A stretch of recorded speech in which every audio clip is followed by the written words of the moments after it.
Hi, I'm Val Hart in San Antonio, Texas, founder of Val Hart and Friends at valhart.com. Welcome to the Real Dr. Doolittle Show, the show for animals and the people who love them. I've been called a real-life Dr. Doolittle many times in my career as an expert animal communicator, behaviorist, pet psychic, and master healer. My mission and passion is to improve the lives of animals the world over by helping humans learn how to speak their language, how to understand their viewpoints, and heal. After all, our love of animals helps us be better humans, and the more balanced and healthy we are, the more balanced and healthy they can be too. Be sure and look for my CDs on iTunes. And to find out more about my work and to receive your free Quick Start Animal Talk course, just go to my website at valhart.com. While you're there for a limited time, you can also apply for a complimentary Happy Animal Assessment session. And if you want to learn how to be your own Dr. Doolittle, check out the world's first complete animal communication made easy system available now on my website at valhart.com. Thank you and enjoy the show.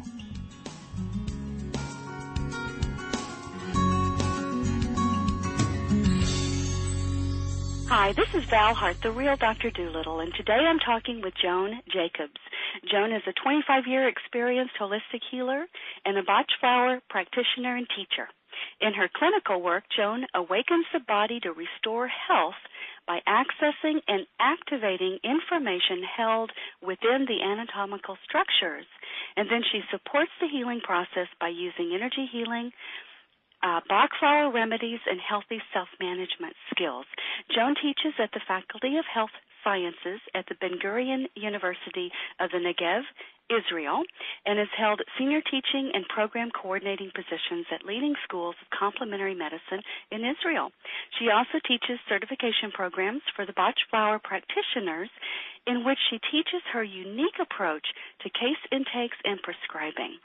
Joan developed and instructs programs for cancer survivors, particularly breast cancer survivors, as well as programs in the field of women's empowerment and health, and also for substance abuse victims and prison inmates. Joan has also developed unique applications of holistic approaches in the field of interpersonal relationships in the workplace.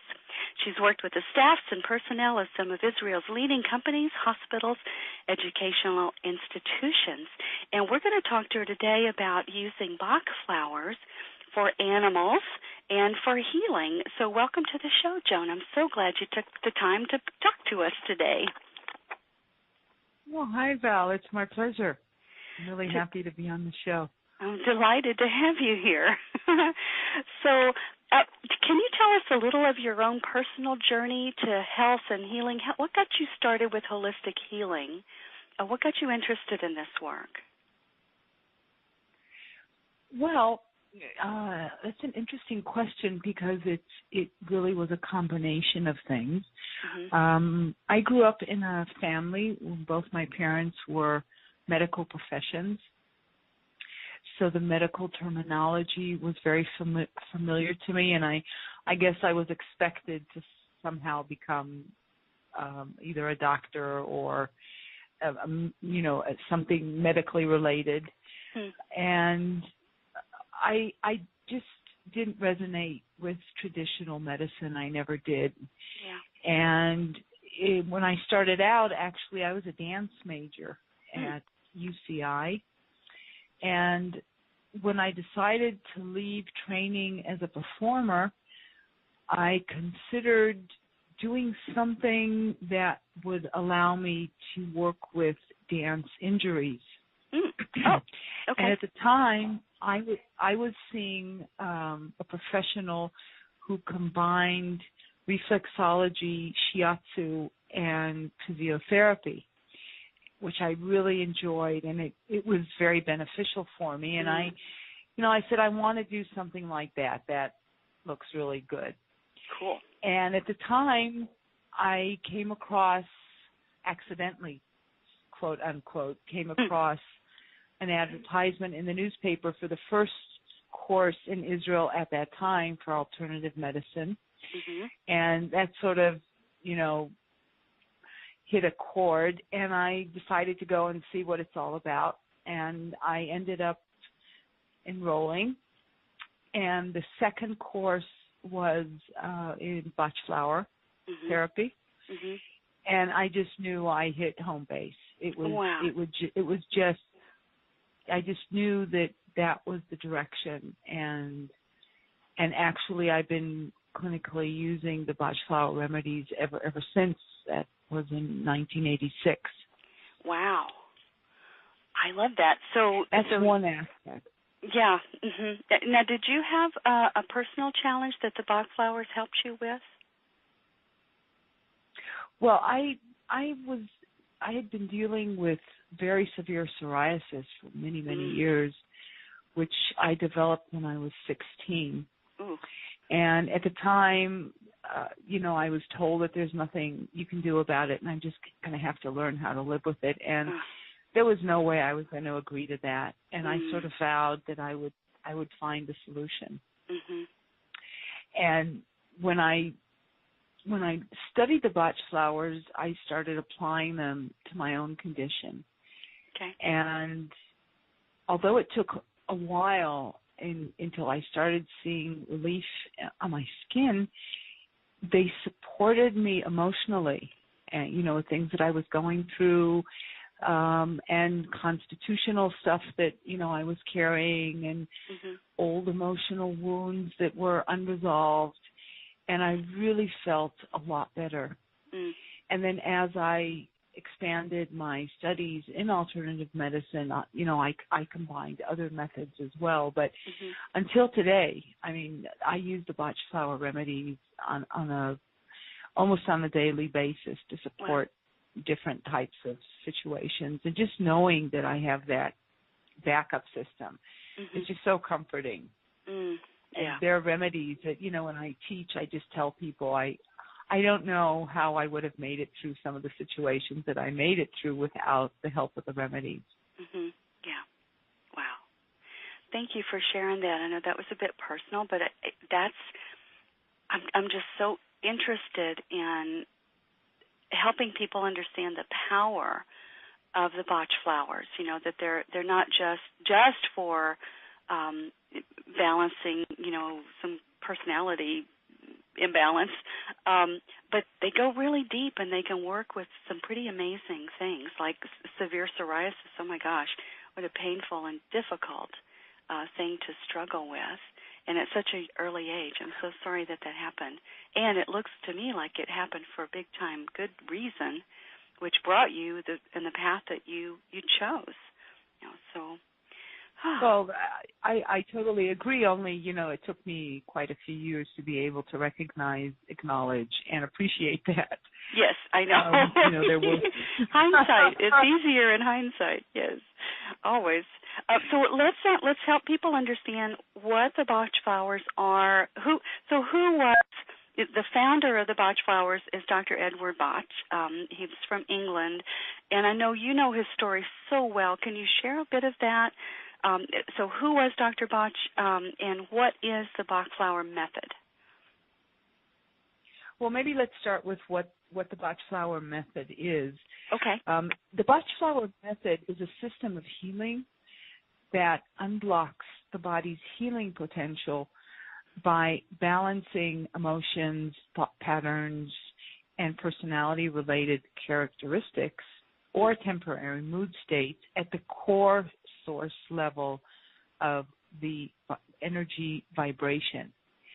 And when you talked earlier about the power of the remedies, holistic healing, one of the main principles of holistic healing is that the core source of anything that's going on in the physical body is the energy system, the energy body field. Okay. And unless you address whatever condition or issue in discussion at that level, you're not really uprooting it. And the reason that the Bach flower remedies go so deep is because they are energy remedies. There's no substance in the remedies.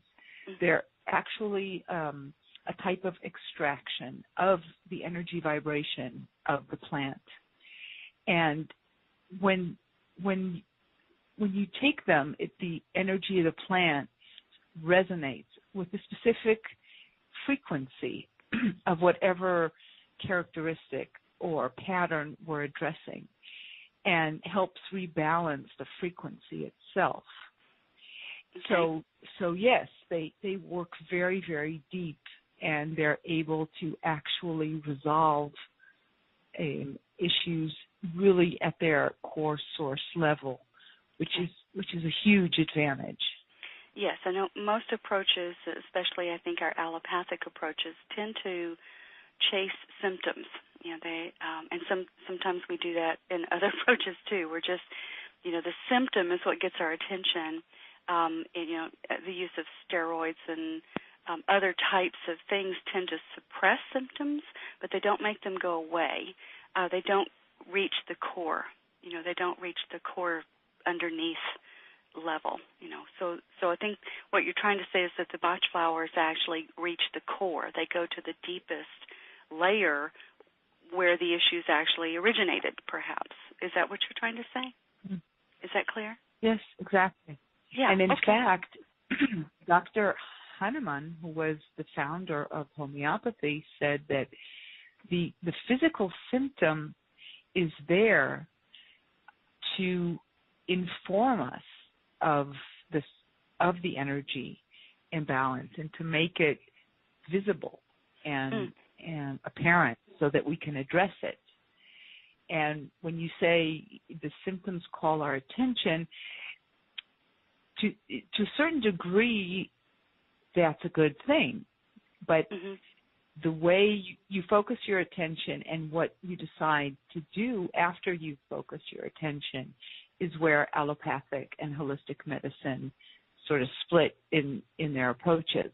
Mm-hmm. And what we're saying here is that the body is creating manifestation of specific conflicts and issues in physical form for the purpose of calling our attention, but in the sense of sort of showing or demonstrating to us in a physical way what the issues are that we need to address in order to heal. Got it. So the body will always create symptoms that mimic the emotional issues, just in physical form. Wow, let me get that. The body creates physical symptoms that mimic, I think you said, the underlying emotional issue. Is that what you said? Yeah. What you just said was brilliant. The type of disease, what we call the totality of symptoms, is always, well, I don't know if I'd say identical because they're in two different realms, but they're very, very similar to the atmosphere, to the energy, to the type of conflict in the emotional realm that needs to be addressed. Got it. I can give you a few examples of that, maybe to clarify what I mean. Thank you. If you take asthma, for example, and you look at the physiopathology of it, what happens in asthma is that the airways constrict. And if people die of asthma, they die from choking. They have no air. Yeah. And in asthma patients, what we need to look for is an issue or conflict or situation in their life that subjectively is causing them a feeling of suffocation, of stifling. So even if you take asthma in children, sometimes mothers can be very, very stifling and overprotective. Yeah. Or relationships can be stifling. A job can be stifling. So there's something in that person's life that is causing them to feel stifled. And all their body is doing is sort of representing the emotional feeling of being stifled in a physical way. Wow. So if you know how to interpret the body's language of symptoms in a metaphoric way, you can easily understand what's going on the emotional or mental realm and address it as such. And then what the remedies do is they take that and they address it at the level, as you said, of the origin of the core source, which lies in the energy field. Wow. I love that example. That really brings it out. So, yeah. So what we're looking at, if we are having a symptom, we or our animal are having a symptom, if we will stop to reinterpret the body's language, and we know that the body is doing its best to communicate with us, right? It is. It's trying to tell us it's having a problem or it's suffering with something. If we look at that in this context, it can help us find the underlying source or the origin or what is causing the body to act or react the way that it's doing. I think it's brilliant. Now, I must say that, I mean, I don't focus my work on animals, but I have treated quite a few situations with animals, mainly dogs and cats, with Bach flower remedies. And I wouldn't presume to do that kind of metaphoric interpretation on animals exactly, just because some of the emotional feelings are, very accurate and very specific, and obviously animals have a harder time communicating what they feel in that way. So prescribing for animals is done slightly different, although the principles are the same. So if you do have a house pet, that you're familiar with, and you know their personality, and you know their responses, you could definitely do at least part of the prescribing based on, how they feel. We also have to be careful that, when we observe an animal, we tend to animate their responses and see it through our own filters, which can be misleading, Right. So prescribing for animals is done slightly differently, but nevertheless, they're very effective with animals too. Yes, and the advantage that I have, Joan, is that I do communicate with animals. So one of the benefits of my work is that I can give them a voice. I can share how they're feeling, where it started, what the issue is actually connected to. So that makes a big difference. It's like it's difficult to work with a patient that you can't really communicate with, and then you have to do other ways to determine, what's actually going on as best you can, like you were saying. And it also is a really critical point about viewing them through our filters, because often they mirror us. Sometimes they carry our issues, or they'll act them out for us, sort of almost like the body is trying to get our attention. Our own body is trying to get our attention, and if it's failing to get our attention, then sometimes our animals or those around us will act it out for us to try to make it even clearer, so we'll see it, and take the proper action. So there's all those dynamics, and sometimes, so we have to sort all that out. Is this actually the animal's issue? Is it the person's issue? Is it a shared issue? What's really going on here? So it does get a bit complicated. Actually, there's a way to deal with that. It's very similar to prescribing for babies. Oh, cool. Because babies can't communicate their feelings either. And what we do with babies is we interview and prescribe for the mother, and give the baby the remedies that you would have given to the mother. Oh, wow. Especially in the very early ages, if the mother is breastfeeding, because the energy connection is just so close at that time. Yes. And I've never done it, but I'm sure that the same would apply to, house pets, especially if they've been with the same owner for a long period of time.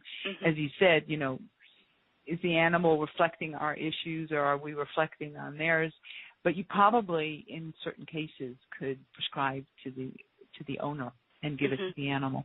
Yes, I know when I work with these, that's one of the things I look at. It's like, okay, whose issues is whose? Is it a shared issue? And Who are you we treating here? Yeah. And who are we treating here? Say that again. I said, who are we treating here? Yes, exactly. Are we treating the dog or are we treating the owner? Exactly. And often we're doing both. You know, it's like they both have a shared issue. So that is something that can come up. Occasionally, it's not. But I think that's great. Tell us an animal story, Joan. So can you? I know you don't do this as your primary focus, but I know you have done it with some animals. Can you tell us a story? Well, there's one story that I always love to share because it really demonstrates the power of the remedies. I had a German Shepherd. It was about 25-pound German Shepherd, a huge animal. And there was this epidemic in the neighborhood. It was a viral thing that was attacking dogs and cats. Mm. And he started to not feel very well. You know, it was very obvious that he wasn't feeling well. And I took him to the vet, and the vet said that, you know, there's this epidemic and everything. Mm-hmm. And he just sort of deteriorated over, a couple days. And it got to the point where he was really in a bad condition. Mm. And it was 1 o'clock in the morning. I called the vet. We run to the vet, got the vet out of bed. And he gave him an IV with, just a bit of vitamins and everything. And what he said, I don't know what to do. He said, the epidemic has been just killing the dogs. Dogs don't make it through. And he said, I found no solution. He said, you do all kinds of voodoo stuff and everything. He said, try what you know how to do, because I don't know what to say any more than what I've done. So I took the dog home, and I prepared a remedy that had, it was a mixture that had 3 remedies in it. One was for trauma. I was trying to think logically what was going on, because nobody actually knew what was going on other than that it was viral. So I figured, the virus invades the body. That's kind of traumatic. And then I gave him 2 other remedies just to strengthen him, just general remedies for weakness and stuff like that. And within 12 hours, it was very clear that he was pulling through. Wow. And in 24 hours, he was back to himself. Oh, my God. And when I took him to the vet said that this dog was the only dog that survived the epidemic. Wow. That all the other dogs that he saw died from the virus. Wow. And I mean, nobody knew what it was, but the remedies really, they saved his life. Wow. Actually. What it's like. Oh, that's amazing. Yeah. Oh, and it was just, Go ahead. It was like working in the dark, because I really had no substantial information to go on. I had no idea what was really going on. And so I just, used basic common sense, and it worked. It was really amazing. Wow. I bet that made a believer out of your vet, huh?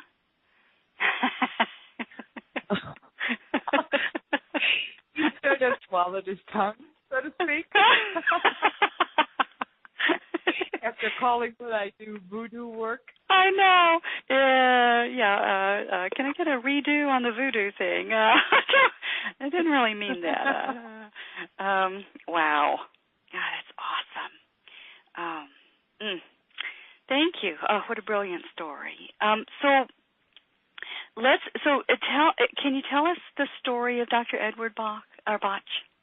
And by the way, I stumble on the word just to let our listeners know. In the United States, we typically call them Bach flowers, like the composer Bach. And however, Dr. Edward Bach was English, and they pronounce it Bach. So you guys across the pond, so to speak, call it Bach. So forgive me if I trip over the word occasionally in the pronunciation. So can you tell us a bit of his background so people understand how these were created, where they come from? Sure. He was born in a small village near Birmingham in the UK. Okay. And he was a very sickly child, actually. There's not a lot of information about what it was exactly that he suffered from, but in the literature it is stated that he was never really healthy as a child. And that's something that he had to deal with later on, and there were implications on his work, which is why I mention it. Mm-hmm. But from a very young age, he knew he wanted to study medicine, and his family couldn't afford it. So until he was about 20, he worked at the family's brass foundry, and only at the age of 20 did he actually start studying medicine. Wow. And he completed his doctor's degree and specialized in immunology and bacteriology. Mm. And there are a few very important points of insight on his journey, and one of them was when he was doing his internship, and he noticed that people with the same condition in a hospital ward that were receiving the same kind of treatment were not necessarily responding to the treatment in the same way. Mm-hmm. And that really intrigued him. And he, started researching it, and the conclusion that he came to, which was a very preliminary conclusion, but what he found was that people with similar personality characteristics tended to respond in similar ways.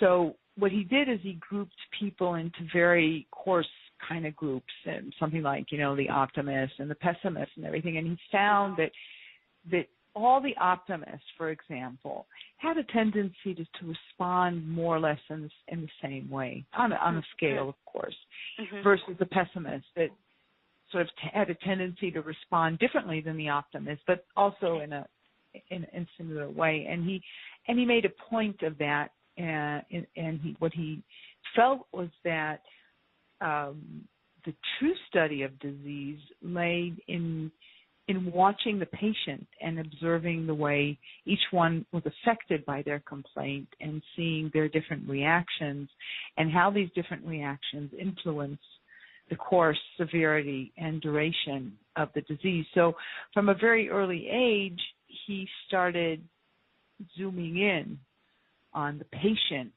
much more so than on the disease. Did you want to say something? No, I think that was really brilliant, because so many doctors, and practitioners, they're zooming in on symptoms. They're not zooming in. Mm-hmm. In fact, they don't even hardly look at the patient these days. I remember my 90-pound... They're busy. They're busy. Yeah, exactly. I'm just remembering my 90-pound mother going to the doctor complaining of, how bad she felt, and he wasn't even looking at her. He told her she needed to lose weight, stop drinking, and don't smoke, and then dismissed her. And she stopped. She stood up and she slammed down on her desk, and she said, "Have you actually looked at me the whole time we've been here?" And he looked up and went, "Oh my God, I guess you actually don't have any weight to lose." But it was the standard, thing. He didn't even look at her, and unfortunately that happens all too often. So I love that Dr. Bach actually zoomed in on it so early in his career. So I think it's awesome. Zoom in on the patient. Look at how they react and how they're affected and what's going on with them, mm-hmm. and their personality. Okay, that's what I was going to say. Nothing. Keep going. Okay. So anyway, he started seeing patients, and he was very unsatisfied with the results he was getting with traditional medicine, and he really wanted to find an alternative method of healing. And at that time, he became the assistant bacteriologist at the University College Hospital, and was hoping to find the solution to the issue of chronic disease. Now, the fact that he was an immunologist and bacteriologist was an important aspect of where he was looking for the solution. And what he did is he developed vaccines made out of intestinal bacteria. I don't know if all of the listeners are familiar with the intestinal bacteria, but we do have a very large population of bacteria in the intestines that are called friendly bacteria because they're very, very important for absorption of certain nutrients, and they are very essential to immune functions and in protecting the body from external, like viruses and different pathological bacteria. And he took these bacteria and developed vaccines from them and started injecting them into patients. And he thought that they would have the effect of cleansing the system of toxins that were causing chronic disease. And the results that he got with these vaccines were beyond his expectations. Wow. In fact, when I was studying the Bach flower method, my teacher said that until this day, there are certain European hospitals that use these vaccines, and he definitely helped save a lot of people in the beginning of the 20th century. Wow. Now that's the kind of vaccine I would probably go for. Most of the vaccines I think are just they're horrible. I don't get them, Anyway, keep going. Well, it's very interesting. Vaccines can be very problematic from a homeopathic point of view, at least. But he still wasn't fully satisfied because, the injections were causing discomfort, and he still wanted to find a simpler method of application. And then in 1917, he had a severe hemorrhage and lost consciousness. If you remember, we said that he was never really a very healthy person to begin with. Right. And his colleagues operated to remove a tumor, and the prognosis was very poor. They told him that he probably had about 3 months to live. But he recovered and got back to his research and soon noticed that 6 months had passed and he was getting stronger and stronger. And that was also an important turning point because his understanding was that the connection between emotions and the body was so strong that he believed that what facilitated his almost miraculous healing was his determination to complete his work.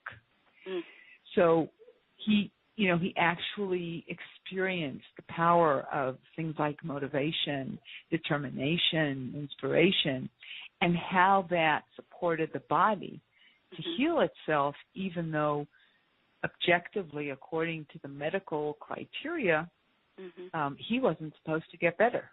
Wow. Yeah. So he took that with him also. And in 1919, he started working at the London Homeopathic Hospital as pathologist and bacteriologist, which is where he was exposed to Hahnemann's work, the founder of homeopathy. He was exposed to the body-mind concepts and the idea of treating the patient, not the disease. And one of the main principles that later affected his work was the homeopathic principle of like treats like. Now, what that means is that homeopathy is always looking for a remedy that, if given to a healthy person, will create the exact same symptoms the patient is demonstrating in sickness. Okay. I'll say that again. It's very confusing. Yeah. What homeopathy does is they take healthy people and they give them the remedies. It's a process called proving. There are people that are chosen by certain criteria, and usually they're taken to areas in the world that are relatively healthy and distant from, pollutants and toxins and things like that. And they're given the remedy in different potences. It's called it, which is different levels of the remedy. Okay. And they develop certain symptoms, because what the remedy does is pushes their energy system out of balance. So they start creating symptoms, physical symptoms, emotional symptoms, mental symptoms, and these symptoms are recorded. Okay. And they create a remedy profile. And then we know that if a patient comes with these exact same symptoms and we give the remedy to somebody who is sick, the remedy will correct the sickness and restore health. Okay. Okay, and that's an important principle to understand, because basically when we prescribe Bach flower remedies, we're using the same principle. So that if I have a remedy that's called holy, for example, which addresses anger, and the profile of the remedy is one that talks about anger and all kinds of other negative emotions, I'll give it to somebody who has negative emotions, because the vibrations, the frequencies match. Okay. So I don't look for a remedy that antis something, that goes against it, that resists it, that suppresses it. I look for a remedy that has the same frequency of whatever symptom the patient has. Okay. So if you had someone... Dr. Bach... Sorry, go ahead. Go ahead. I was going to say, if you had someone that was angry or habitually, chronically negative, classic pessimist or something like that, then holly or holy would be the match for that, and matches or treats that would stimulate and push energetically into better balance, into a more positive aspect. Am I understanding that correctly? Yeah, basically, yeah. You see, the thing is that any given frequency exists on a spectrum. Yeah. So people with very negative emotions also hold the potential for having very positive emotions. And what the remedy does is, when it hooks on to the resonant frequency, it helps balance it in the sense that it brings forth the positive aspects, the positive potential, which sort of just dismiss and move away the negative aspects. Okay. So you're not suppressing, you're rebalancing. And if, applying it to animals, there are animals that are hostile. Yes. And you could give them holy. Got it. I got it. It's good. Good example. Okay. So that's how they're created and how they actually work. What types of conditions, humans and animals, what types of conditions benefit? Can you give us a laundry list or some ideas of when these would be most useful? Well, we could divide that into a few types of categories. Okay. One category is physical health conditions. Considering that the philosophy is that, as we said before, that the body is actually just showing us what the inner conflicts are in physical form, any health condition will always have an emotional theme to it or underlying issue. So I have a lot of my clients who come with health conditions. Sometimes there are people who choose the Bach flower healing method as their main healing method, and there are those that combine it with either allopathic or other alternative healing methods. Mm-hmm. So that, you know, I support the emotional aspects, and that supports the body to heal better no matter what healing method you're using. In fact, I have an amazing story about that. I had a woman come to me with reoccurring breast cancer, and she had been to one of my workshops. I did a lot of work with breast cancer survivors, and she came and she said, thanks to your workshop, I know exactly what the underlying emotional issue is. And, you know, she told me what it was. And she said, but I really don't feel like I have the emotional strength to deal with it, but I just came to share that with you. I said, you know, okay. And she went home and showed up a few weeks later again, telling me that the chemotherapy that she was receiving was just not responding at all. Nothing was working. Okay. And she said, maybe we should start addressing the emotional issues and, you know, see if that, you know, helps in any way. And we did. And sure enough, within about 10 days from the time that we started addressing the emotional issues, the chemotherapy started responding. Wow. And she was doing a lot better. And for quite a few months, you know, she was getting stronger, and the chemotherapy was doing quite well.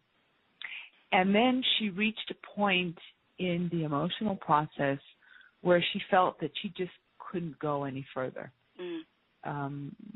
She reached a point where she had to confront somebody who was involved in the issue, and she just felt like she couldn't do it. And she said, you know, I'm dropping out. She said, I just can't go through with it. And she stopped the treatment. And it was just amazing because the chemotherapy just stopped working again. Yeah. And she just went downhill.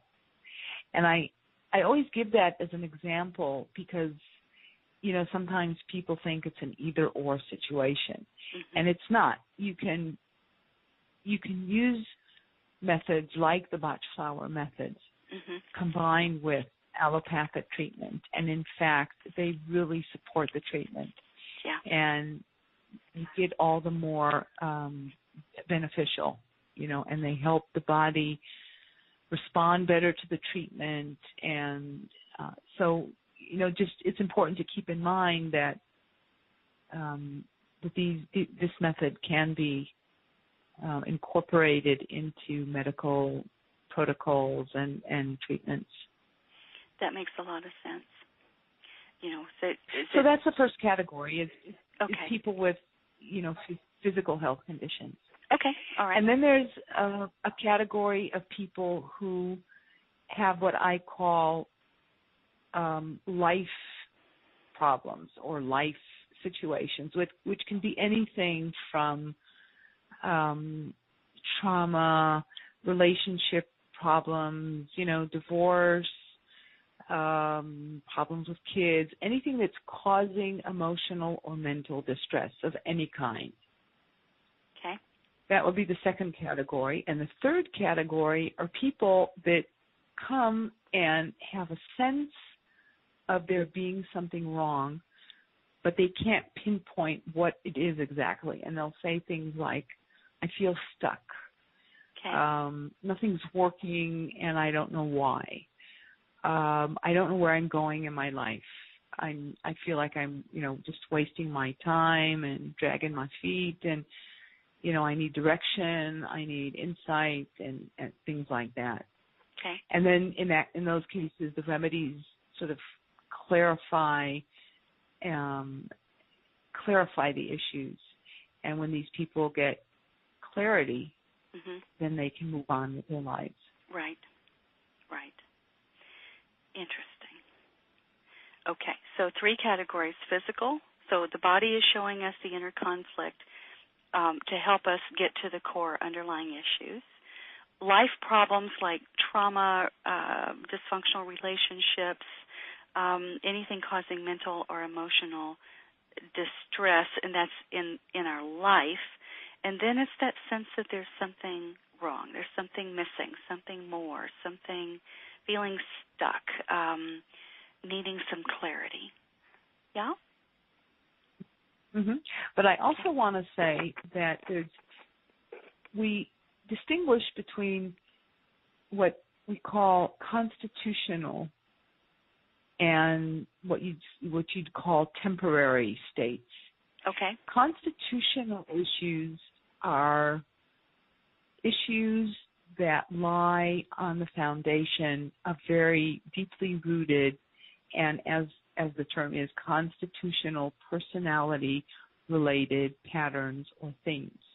Okay. So, for instance, if you take something like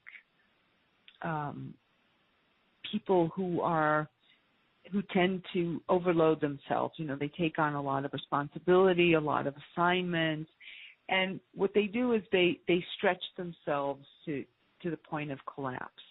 That's a constitutional characteristic. That's not something that people develop temporarily, or usually it'll be a constitutional characteristic. So if somebody comes in a state of collapse, of crisis, that's a result of that kind of constitutional theme, then it'll take longer to restore health, just because the behavior and the belief systems have been there for much longer. But if somebody comes with a crisis that happened, in the last few days, they saw something that scared them, or they had just a flu and they're having a hard time pulling themselves back together, or something that really upset them, but it's sort of here and now, it's short term, it's intense, then the response is also very, very fast. Okay. So for the listeners, anybody who may be considering going to a practitioner, you need to know that when you're dealing with long-term stuff, then the amount of time that it takes for the remedies to restore health is longer than if you're trying to address a short-term crisis. Okay. Now, a short-term crisis, I think one of the best known in our area anyway, remedy is the rescue remedy, and typically that one's used, I believe, if I'm understanding correctly, it's used for temporary states, anxiety, nerves, some kind of trauma, accident, injury, that kind of thing. Is that correct? I know you use it in different ways. So can you talk about rescue remedy and other approaches to those sorts of problems? Well, the rescue remedy is a combination that Dr. Bach himself concocted in order to address situations like crisis or intense situations.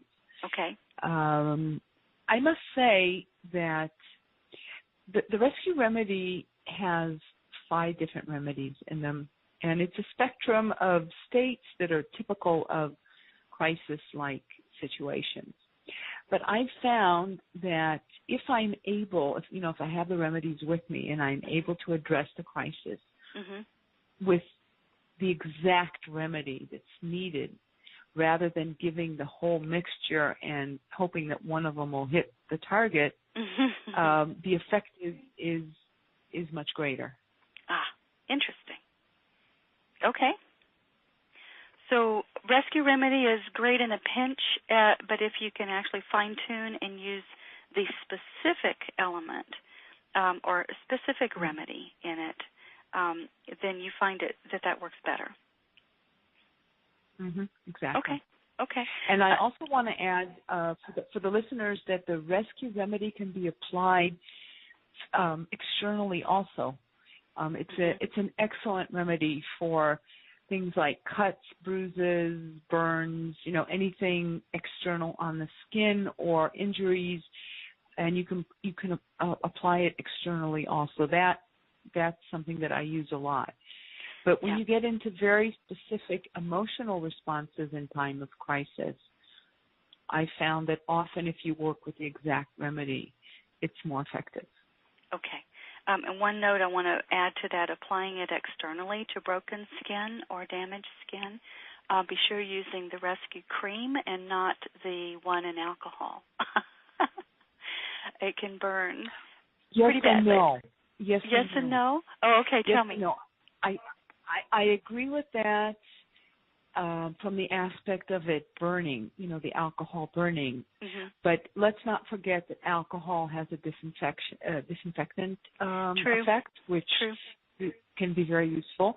And particularly with animals, I'm sure you're aware that there's a type of injury, especially when animals are bitten by other animals, mm-hmm.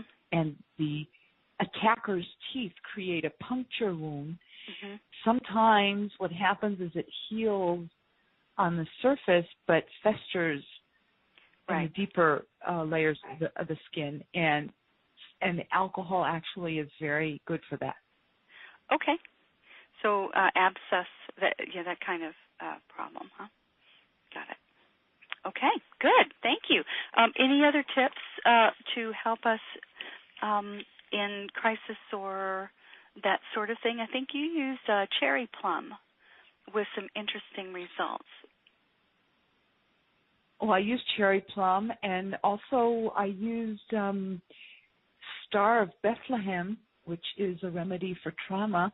Okay. When my own dog went through hysterectomy. She came home from surgery, mm-hmm. and within 24 hours, she was back on her feet with the remedies. Mm-hmm. And I gave it to her actually internally. I gave it to her in drops. I didn't apply it to the wound. Wow. Okay. I let her body take care of that. Okay. All right. Cherry plum is a remedy that I can't imagine living without. And I'll describe the type of situations that it addresses, and I'm sure the listeners are going to kind of raise their brows for a minute until I get through the explanation, because cherry plum addresses hysteria and irrationality and just that feeling of I'm going to lose it. Mm-hmm. Now, when you think about it, and of course cherry plum will address the feeling that you're about to lose it and the fear that involves, and once you've lost it, you will also need cherry plum. Mm-hmm. And when you think about that term, I'm going to lose it, it can be a very everyday thing. I mean, when you come home from work after a long day at work and you're tired, and you've got 3 kids waiting for you at home, and mommy this and mommy that, and they don't want to go and take a shower, and they don't want to get ready for school for the next day, and it sort of builds up into this feeling where, one more mommy and I'm going to lose it. That's a very, very common, right? You're laughing. Yeah. I'm sure you know what I'm talking about. I know. It's a very common state. I mean, we're not talking about, losing your mind in the psychiatric meaning of the word. Mm-hmm. We're talking about that feeling where you've hit your threshold, no matter what kind of buildup brought you to your threshold, and you just feel like one more something or other, and you're just going to lose it.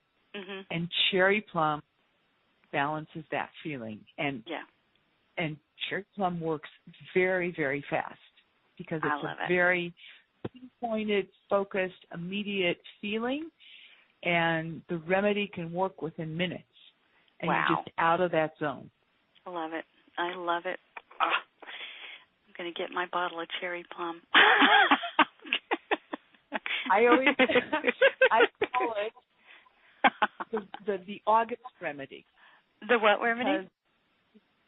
The August remedy. August remedy. Why? Here in Israel, the kids are on vacation from school July and August, and then they go back to school in September. So by August, by the middle of August, you've got parents that are in a zombie state, that they just can't stand, having the kids at home. They can't get anything done. Nobody's at work. Nobody's doing anything, and people are just really building up this tension of, wanting to get back into the routines and their work schedules and everything, especially, people with younger children. Yeah. And so there were years where, in August I'd have these mothers lined up all coming to get cherry plum because it was just, unbearable anymore. So that has been very helpful. That should be the parent remedy. All parents should be required and gifted with cherry plum. That would make the world a better place, don't you think? Of course. Oh, I love it. Oh, gosh. Oh, Joan, there's so much to talk about here. I would love to pick your brain about all of the remedies, and how they work and what you've seen happen with them. And unfortunately, we're running out of time. Let's see. So we've talked about how animals benefit from the method. We've talked about personality type issues and temporary mood states and what the flowers are, how they're created, the types of conditions that they benefit. I think I so love what you're doing, and I love the depth that you've gone into on this such a wonderful, amazing method.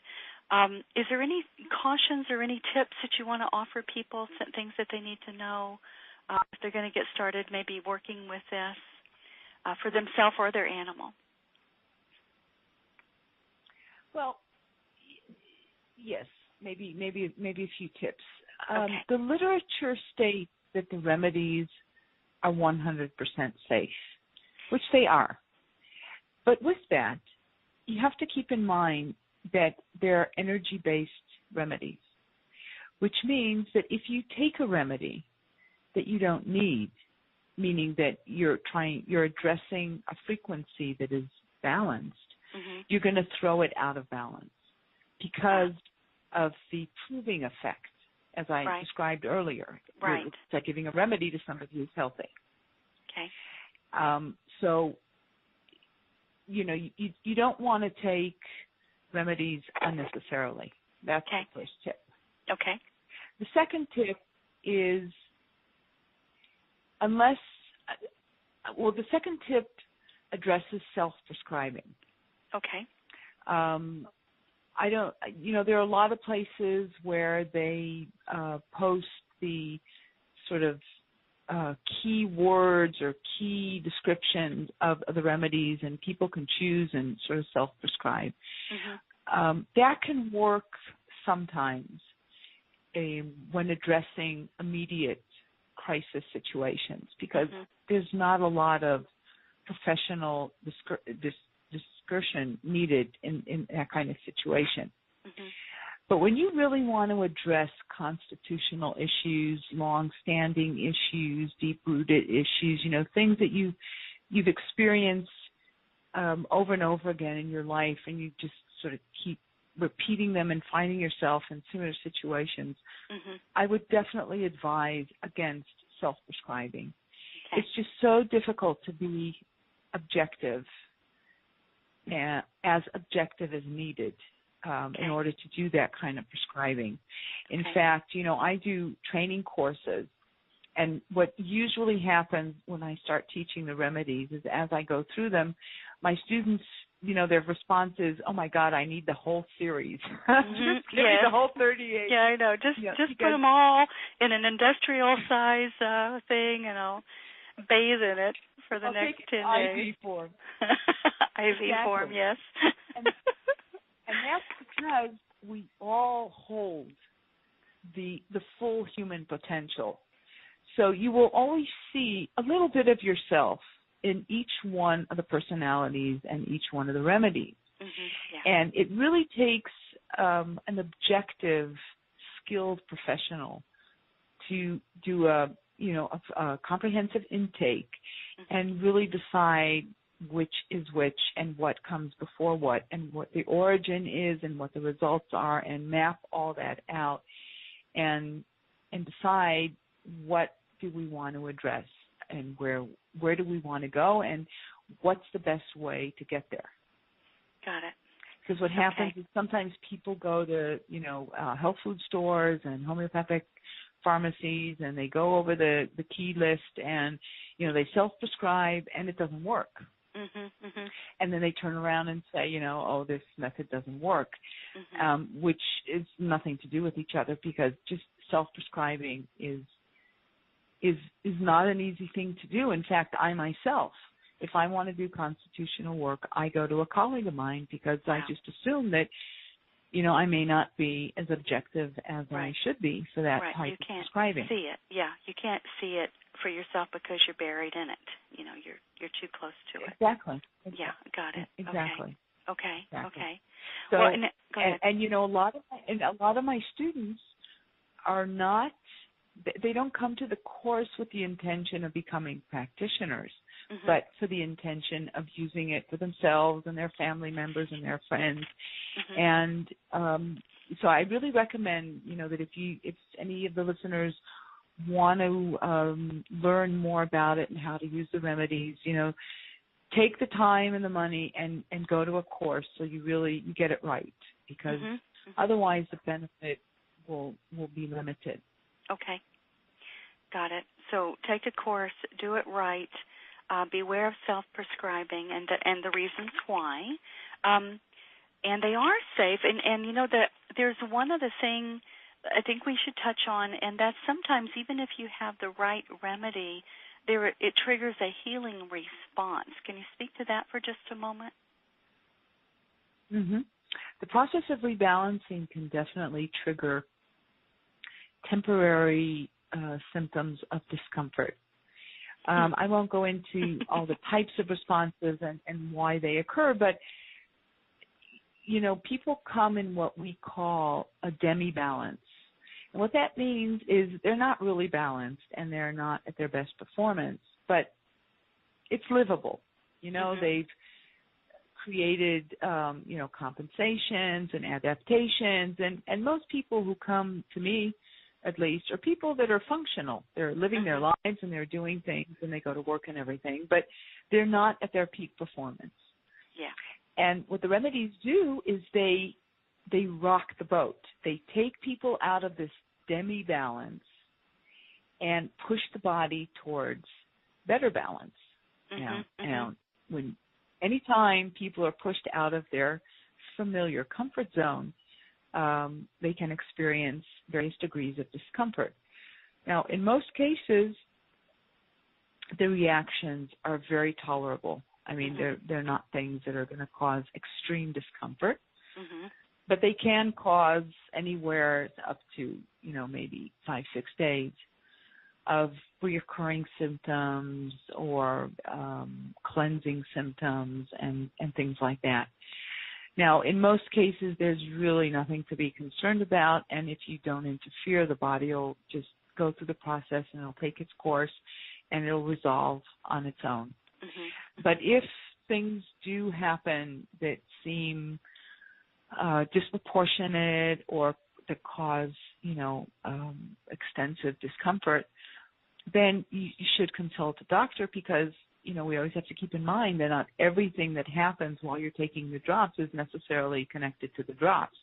Right. I mean, if you come to me and you had a virus festering and it, breaks out into a flu 2 days after you started taking the remedies, that's not because of the remedy. Right. And sometimes it's very hard to make that differentiation. So, right. if there is any kind of doubt, then I would definitely consult a medical doctor. But in most cases, there's really nothing to be concerned about. Okay. Perfect. Thank you. Oh, this has been so much fun. Okay, what would you like people to do next? I believe you have a book. Yes, I do. You want to tell about your book? Well, my book's title is Messages from the Soul, A Holistic Approach to Healing. Okay. And it's not specifically about the Bach flower remedies, but it's a comprehensive presentation of the three main principles of holistic healing, which are holism, the vital force, and the principle of self-evolution. Okay. And I must say that I owe thanks to many of my students who kept saying, why don't you write a book? Why don't you write a book? And I never had time to write a book. I was so busy teaching.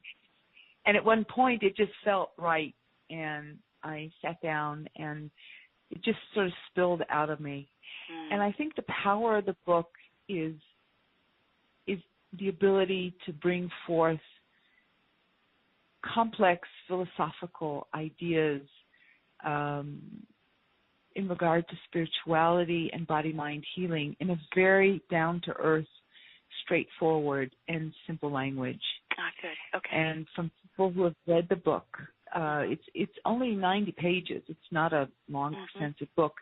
Okay. People are amazed at how much information is actually packed into the book. And it's intended for people who are new to holistic healing, but also for those who are familiar with it but would like a better, maybe deeper understanding, and also to make order, because I think that there are a lot of concepts out there. There's a lot of terminology that's sort of become, cultural icons, and I'm not always sure that everybody knows exactly what that means and how to apply it. Yeah. So this could be a real good manual and how to and what to and what that means for newcomers. Excellent. Are there other resources that you can offer folks? Well, I have a website. My website is www.jjacobshealth.com. Okay, so let's say it again. And the website. I want to be sure people get that. It's jjacobshealth.com. So jjacobshealth.com. jjacobshealth.com. Exactly. Okay, go ahead.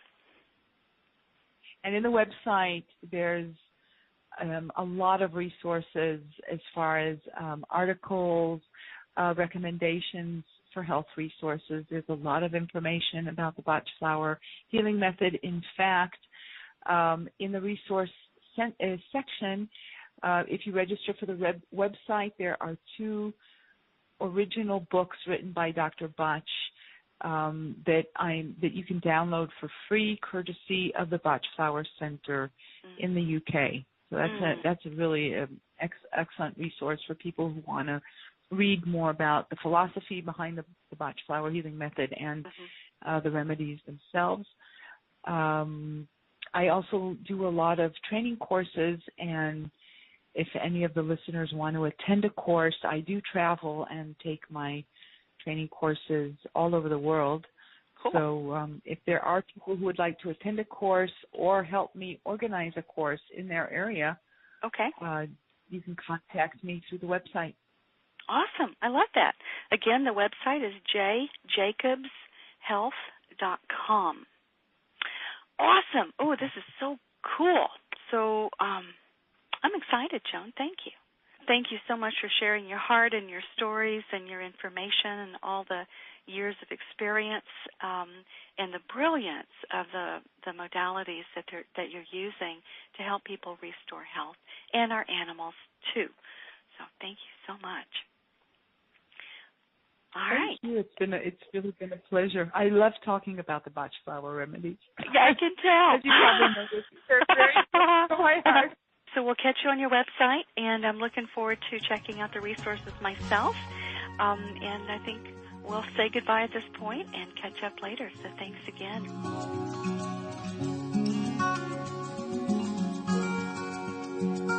Thanks for listening to the show.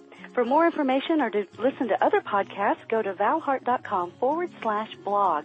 And if you're someone who values a non-invasive, holistic solution to resolving problems with your dogs, cats, and horses, and you want better behaved, healthier, and happier animals, just go to my website at valhart.com to apply for a complimentary Happy Animal Assessment session.